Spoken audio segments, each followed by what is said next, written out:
Hello students, आप सभी का प्लस टू अकाउंटेंसी की क्लास में स्वागत है। आज से हम स्टार्ट करने जा रहे हैं यूनिट 4। यूनिट 4 है अकाउंटिंग फॉर कंपनीज, कंपनियों के लिए लेखांकन। इस यूनिट में हम डिस्कस करेंगे अकाउंटिंग फॉर शेयर कैपिटल, अंश पूंजी के लिए लेखांकन, अकाउंटिंग फॉर डिवेंचर्स, ऋण पत्रों के लिए लेखांकन। तो सबसे पहले हम डिस्कस करेंगे अकाउंटिंग फॉर शेयर कैपिटल, अंश पूंजी के लिए लेखांकन। तो आज के इस वीडियो में हम डिस्कस करेंगे ओरिजिन ऑफ कंपनी, कंपनी का उद्गम कैसे हुआ, मीनिंग ऑफ कंपनी, कंपनी का अर्थ, डेफिनेशन ऑफ कंपनी, कंपनी की परिभाषा, characteristics of a company, company की विशेषताएं। तो सबसे पहले हम जानते हैं ओरिजिन ऑफ कंपनी, कंपनी का उद्गम कैसे हुआ, कैसे यह व्यावसायिक संगठन का प्रारूप अस्तित्व में आया। तो व्यावसायिक विकास के प्राथमिक चरण में ह्यूमन नीड्स, मानवीय आवश्यकताएं क्या थी, लिमिटेड थी। शुरू में जो ह्यूमन नीड्स थी वो लिमिटेड थी और उन आवश्यकताओं को सोल प्रोप्राइटरशिप, जो एकल व्यापार था, वही पूरा कर देता था। जैसा कि आपको इमेज से पता चल रहा है, सोल प्रोप्राइटरशिप तो एकल स्वामित्व एक ऐसा व्यापार होता है जिसको चलाने वाला एक ही व्यक्ति होता है, अर्थात एक ही व्यक्ति का ओनरशिप एंड एक ही व्यक्ति की मैनेजमेंट उसमें रहती है, उसको बोलते हैं सोल ट्रेड। तो वही उसको क्या कर देता था, पूरा कर देता था। लेकिन जैसे जैसे इंक्रीज इन ह्यूमन नीड्स, मानवीय आवश्यकताओं में वृद्धि हुई, तो जो सोल प्रोप्राइटरशिप था, एकल जो स्वामित्व था, उसको कई चुनौतियों का सामना करना पड़ा। उसके समक्ष कई चुनौतियां आई। तो क्या क्या चुनौतियां आई, सबसे पहले हम उनको डिस्कस करते हैं। वो आ गई लिमिटेड कैपिटल की, सीमित पूंजी की, क्योंकि अगर उसने अपना कारोबार को बढ़ाना था तो उसके पास पूंजी की कमी आई। इसके साथ साथ unlimited liabilities, limited manageability and other drawbacks. तो ऐसी ऐसी जो हैं समस्याएं उसके पास आई। वो कैसे आई, क्योंकि पहले जो आवश्यकताएं थी वो लिमिटेड थी, अब जब इंक्रीज हुआ, ठीक है, तो उसके पास ये समस्याएं आई। तो फिर उसको क्या करना पड़ा, इन समस्याओं को दूर करने के लिए पार्टनरशिप करनी पड़ी, दूसरे को अपना पार्टनर क्या करना पड़ा, बनाना पड़ा। तो पार्टनरशिप जो है, साझेदारी फर्म है, वो अस्तित्व में आई। तो पार्टनरशिप जो एक्ट है वो 1932 है और मिनिमम मेंबर्स होते हैं उसको चलाने के लिए 2। इसके बारे में बात करता है Indian partnership act 1932।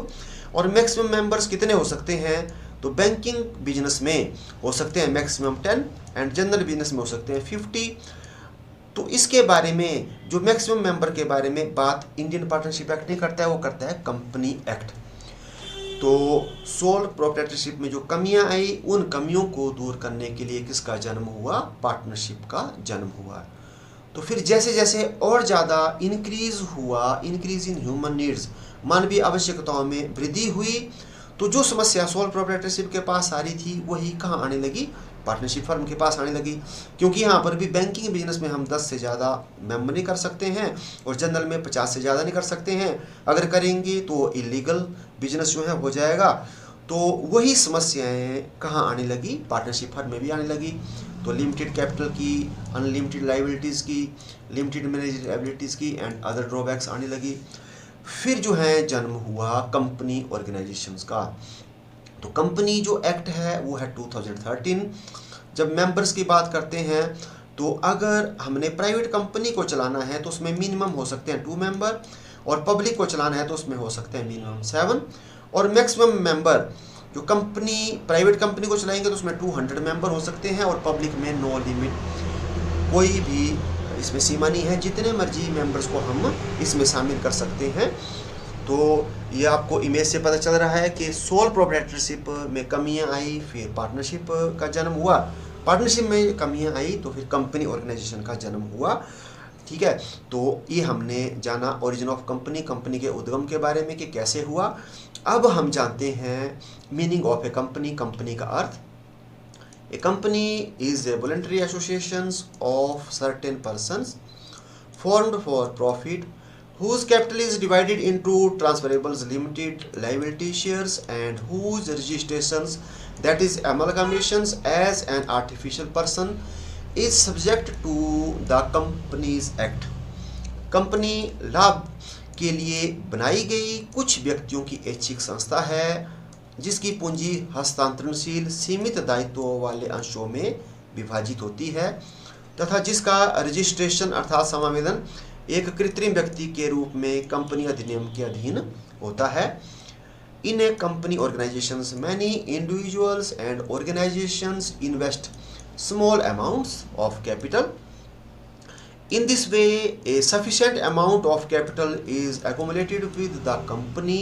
That is why it is also called joint capital company. Company संगठन में बहुत से व्यक्ति और संस्थाएं थोड़ी थोड़ी मात्रा में पूंजी लगाते हैं। इस प्रकार कंपनी के पास पर्याप्त मात्रा में पूंजी इकट्ठी हो जाती है, इसलिए इसे संयुक्त पूंजी वाली कंपनी भी कहते हैं। तो यह हमने जाना मीनिंग ऑफ कंपनी। तो कंपनी क्या है? यह एक वॉलंटरी एसोसिएशन है, अर्थात कैसी संस्था है? ऐच्छिक संस्था। तो ऐच्छिक का मतलब होता है कि इसको चलाने के लिए सदस्य जो हैं वो स्वेच्छा से इकट्ठे होते हैं। ठीक है, तो ये कैसी संस्था हो गई? ये वॉलंटरी एसोसिएशन हो गई। और जिसको चलाने के लिए रजिस्ट्रेशन पंजीकरण कराना जरूरी होता है। और यह जो है एक आर्टिफिशियल पर्सन है, एक कृत्रिम व्यक्ति है, और जिसमें जो लाइबिलिटीज रहती है वो लिमिटेड रहती है और शेयर्स भी क्या रहते हैं? ट्रांसफरेबल्स रहते हैं। अब एक और इम्पोर्टेंट बात बताई हुई है कि यहाँ पर बहुत सारे मैनी इंडिविजुअल्स एंड ऑर्गेनाइजेशंस, बहुत सारे व्यक्ति और जो संस्थाएं हैं इसमें थोड़ा थोड़ा राशि जो है इकट्ठा करती हैं। ठीक है, तो जिस कारण इससे जो है हम ज्वाइंट कैपिटल कंपनी भी कहते हैं, संयुक्त पूंजी वाली कंपनी भी से कहते हैं। तो ये हमने जाना मीनिंग ऑफ कंपनी। अब हम देखते हैं definition. According to company act 2013, a company means a company formed and registered under this act or an existing company. Company अधिनियम 2013 के अनुसार एक कंपनी से अभिप्राय इस अधिनियम के अंतर्गत निर्मित तथा पंजीकृत कंपनी या किसी विद्यमान कंपनी से है। तो ये डेफिनेशन दी गई है कंपनी एक्ट 2013 में। तो इसमें बात की हुई है फॉर्म्ड एंड रजिस्ट्रेशंस की, अर्थात इसका निर्माण और पंजीकरण की बात की हुई है। तो वो निर्माण और इसका पंजीकरण होना चाहिए कंपनी एक्ट 2013 के अंदर, या फिर कोई ऑलरेडी जो है कंपनी है, एग्जिस्टिंग है, जो काम कर रही है। ठीक है, तो उसको हम क्या कहेंगे? कंपनी। अर्थात एग्जिस्टिंग कंपनी का मतलब होता है जिसकी स्थापना इस अधिनियम से पहले वाले अधिनियम में हुई है। जैसे 2013 से पहले जो अधिनियम था वो 1956 था, या तो उसमें होनी चाहिए या तो उससे पहले में होनी चाहिए, उसको कहेंगे हम कंपनी। तो कंपनी एक्ट में सिर्फ बात कही हुई है रजिस्ट्रेशन की ही। अब देखते हैं एक और definition. According to Haney, a company is an artificial person created by law having a separate entity with perpetual succession and a common seal. Haney के अनुसार एक कंपनी राज्य नियम द्वारा निर्मित एक कृत्रिम व्यक्ति है जिसका पृथक अस्तित्व होता है, जिसे निरंतर उत्तराधिकार प्राप्त होता है और जिसकी सार्वमुद्रा होती है। तो हैने ने कहा है कि ये आर्टिफिशियल पर्सन है, अर्थात आर्टिफिशियल होता है जो क्रिएटेड बाय लॉ हो, जिसका जन्म विधान द्वारा हुआ, और सेपरेट एंटिटी है, पृथक वैधानिक अस्तित्व है, और परपेचुअल सक्सेशन अर्थात स्थायी जो है जीवन काल है, और कॉमन सील अपनी एक सार्वमुद्रा भी होती है, उसको हम क्या कहेंगे? कंपनी। तो हमने डिस्कस की डेफिनेशंस कंपनी की। तो हमने जाना अभी तक कि कंपनी का उद्गम कैसे हुआ, कंपनी का मीनिंग क्या है और डेफिनेशन क्या है। अब हम जानते हैं कंपनी की कैरेक्टरिस्टिक्स, इसकी विशेषताओं के बारे में। Following are the main characteristics of a company. Company की मुख्य विशेषताएं निम्नलिखित हैं। तो फर्स्ट है आर्टिफिशियल लीगल पर्सन्स, क्योंकि अगर हम जो है मीनिंग और डेफिनेशन को जान लेते हैं तो हमारे लिए विशेषताओं को जानना क्या रहेगा? इजी, क्योंकि मीनिंग और डेफिनेशन में ही विशेषताएं छिपी रहती हैं। तो फर्स्ट है आर्टिफिशियल लीगल पर्सन, कृत्रिम वैधानिक व्यक्ति। A company is an artificial person as it is created by law. Company एक कृत्रिम व्यक्ति है जिसकी रचना केवल कानून के द्वारा होती है। It has almost all the rights and powers of a natural person. इसमें लगभग वे सभी अधिकार तथा शक्तियाँ प्राप्त हैं जो एक प्राकृतिक व्यक्ति को प्राप्त होती है। It can enter into contract, it can sue in its own name and can be sued. यह अनुबंध कर सकती है, यह अपने नाम से मुकदमा चला सकती है तथा अन्य भी इस पर मुकदमा चला सकते हैं। तो ये हमने जाने इसकी फर्स्ट फीचर। तो क्या है? आर्टिफिशियल लीगल पर्सन है, यह कृत्रिम वैधानिक व्यक्ति है, अर्थात इसका जो है जन्म किसके द्वारा हुआ है, क्रिएटेड बाय लॉ, इसका कानून के द्वारा हुआ है।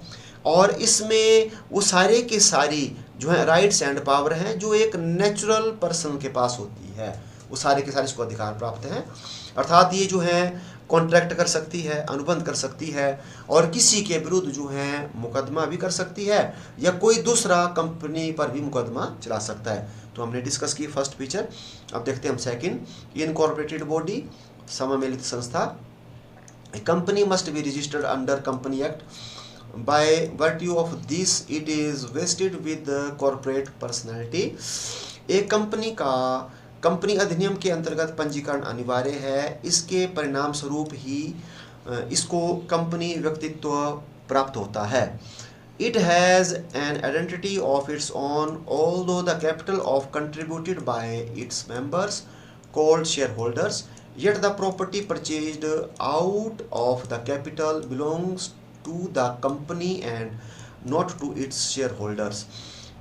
इसकी अपनी अलग पहचान होती है, यद्यपि इसकी पूंजी इसके सदस्यों जिन्हें अंशधारी कहते हैं उनके द्वारा जुटाई जाती है, फिर भी इस पूंजी में से खरीदी गई संपत्ति कंपनी की होती है, ना कि अंशधारियों की। तो ये हमने जाना सेकंड, ये कैसी बॉडी है, इनकॉर्पोरेटेड बॉडी है, सम्मिलित संस्था है। क्यों है सम्मिलित? क्योंकि इसको चलाने के लिए किसका जरूरी है, रजिस्ट्रेशन का। तो जैसे ही हम रजिस्ट्रेशन करा लेते हैं तो वो सम्मिलित संस्था बढ़ जाती है। फिर इसमें एक और इम्पोर्टेंट बात कही हुई है कि इसमें जो पूंजी है, जो कैपिटल है, वो इन्वेस्ट की जाती है, कंट्रीब्यूटेड की जाती है शेयर होल्डर के द्वारा।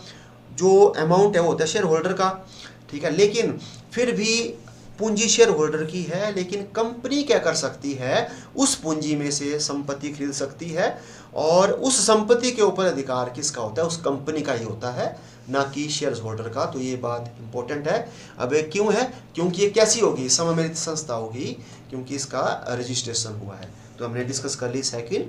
अब देखते हैं हम थर्ड, वॉलंटरी एसोसिएशंस, ऐच्छिक संघ।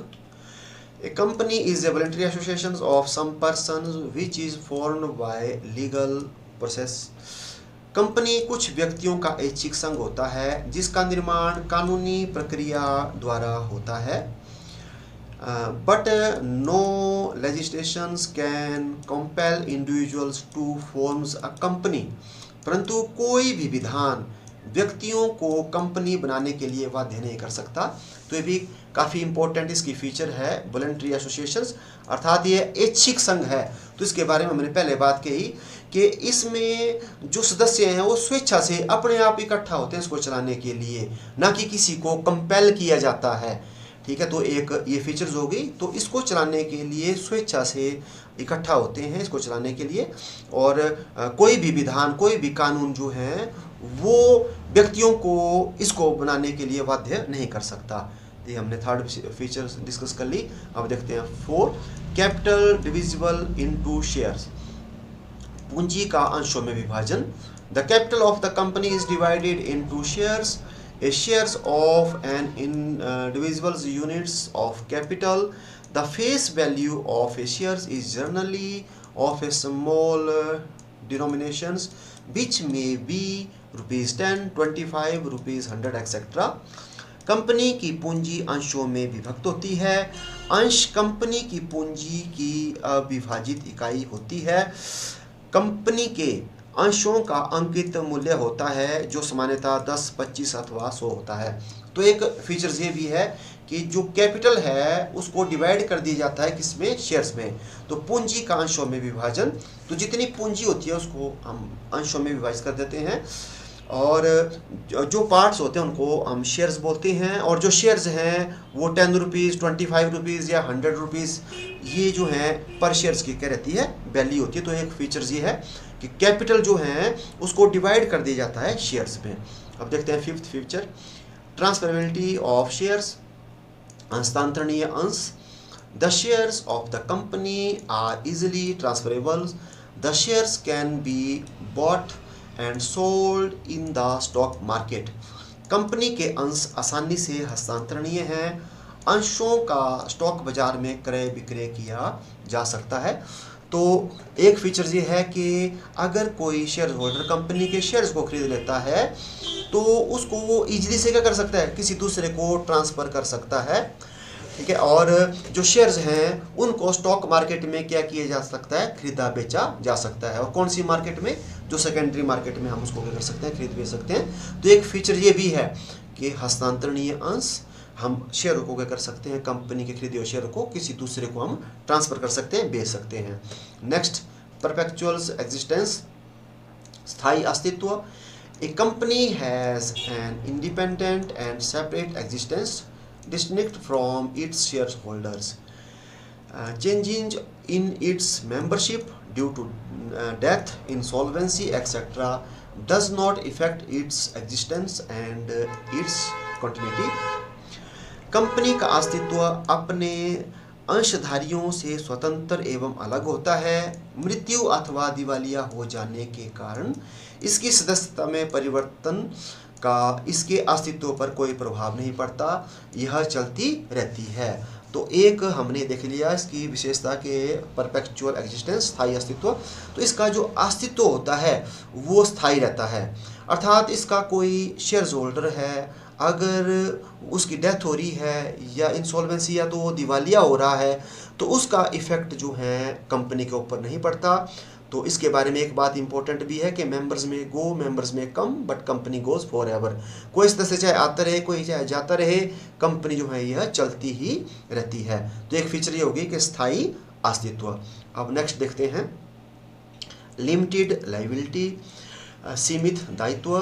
The liabilities of the share holder of a company is limited to the extent of face value of shares held by them. Company के अंशधारियों का दायित्व उनके द्वारा खरीदे हुए अंशों के अंकित मूल्य के तक सीमित होता है। No shareholder can be called upon to pay more than the face value of the shares held by them at the time of winding up.